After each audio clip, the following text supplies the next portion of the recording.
When we think of organized crime, we usually think of deep secrets. Gangsters hiding in the shadows, running from the police, and keeping their identities hidden at all costs. But in Japan, the most powerful criminal organizations operated completely out in the open. They had corporate office buildings, business cards, fan magazines, and logos registered with the government. They are the Yakuza. But how does a country known for being one of the safest, most law-abiding places on Earth end up hosting the largest, most public crime syndicates in human history? Today we are taking a deep dive into the history, the strict rituals, and the brilliant, terrifying business model of the Yakuza, and why their golden age is finally coming to a crashing halt. To understand the Yakuza, you have to understand where they came from.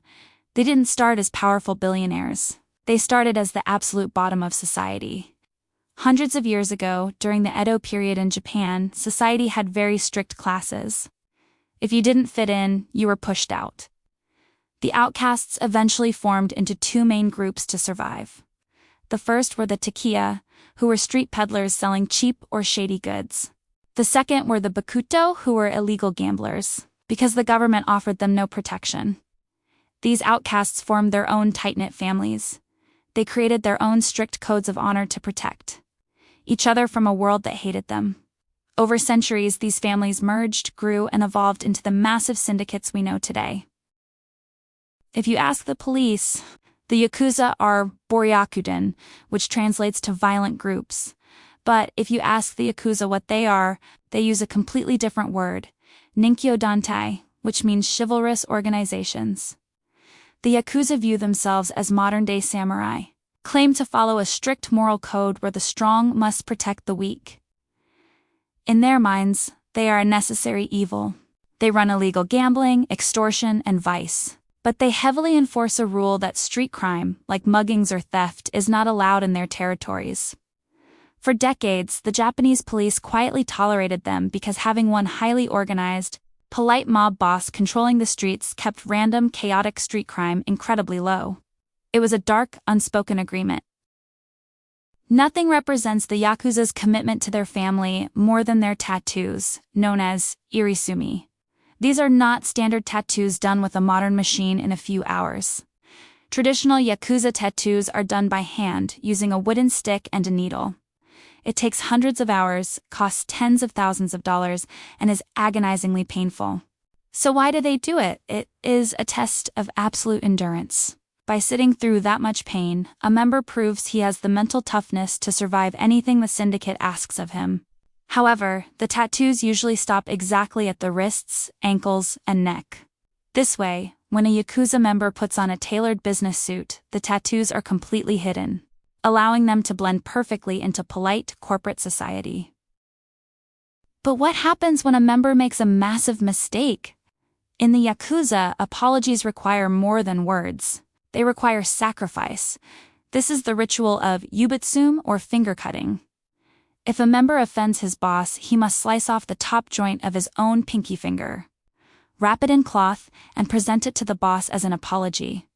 But this isn't just about causing pain. There is a brilliant psychological logic behind it. In ancient times, the way you gripped a heavy samurai sword relied heavily on the bottom three fingers, especially the pinky. If you cut off your pinky, your grip becomes weak. You can no longer fight effectively on your own. By amputating the finger, the member makes himself permanently weaker, forcing him to rely entirely on the protection of the boss and the family for the rest of his life. In the 1980s, Japan's economy exploded, and the Yakuza realized that corporate boardrooms held much more money than the streets. They developed a brilliant, terrifying form of white-collar crime called skakaya. Here is how it works. The Yakuza buy enough stock in a major, legitimate corporation to get an invitation to the annual shareholder meeting. Then they dig up embarrassing secrets about the company's executives, maybe financial fraud or a personal scandal.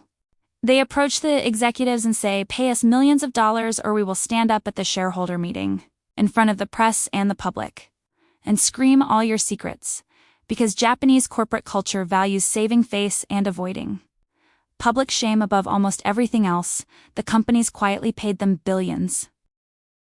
The Yakuza's ideology of helping the weak isn't entirely fake, and a true story from 1995 proves it.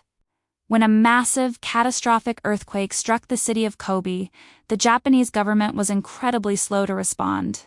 People were trapped, freezing, and starving. Within hours, the Yamaguchi Gwami, the largest Yakuza syndicate in Japan, whose headquarters were in Kobe, mobilized. They used their massive wealth and completely unregulated logistics network to flood the streets with helicopters, trucks, hot food, and medical supplies. They provided disaster relief days before the actual military did. Was it a genuine act of kindness, or was it a brilliant public relations stunt to make the locals love them? The answer is probably both. Despite their power, the golden age of the Yakuza is over. Today, their numbers have plummeted to historic lows, and it wasn't a bloody gang war that defeated them, it was paperwork.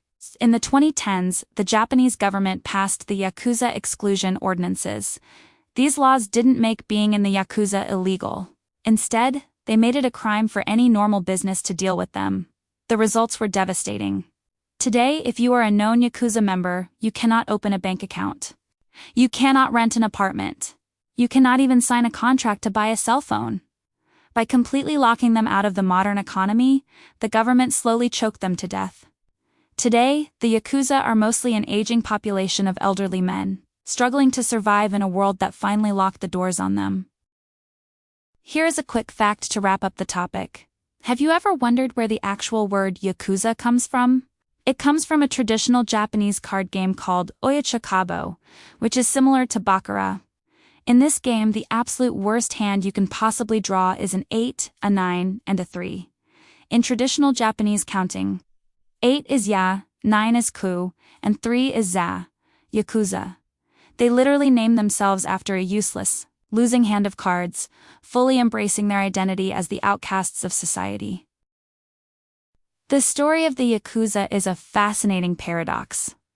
They are violent criminals who enforced strict street peace. They are extortionists who provided millions in disaster relief. They are outcasts who built billionaire corporate empires out in the open. But as the modern world prioritizes absolute financial transparency, the shadows they once operated in have been replaced by the glaring light of the law. The Yakuza built their power on the idea that they were a necessary evil. But in the 21st century, society finally decided they weren't necessary anymore. Thank you for watching. We will see you in the next video.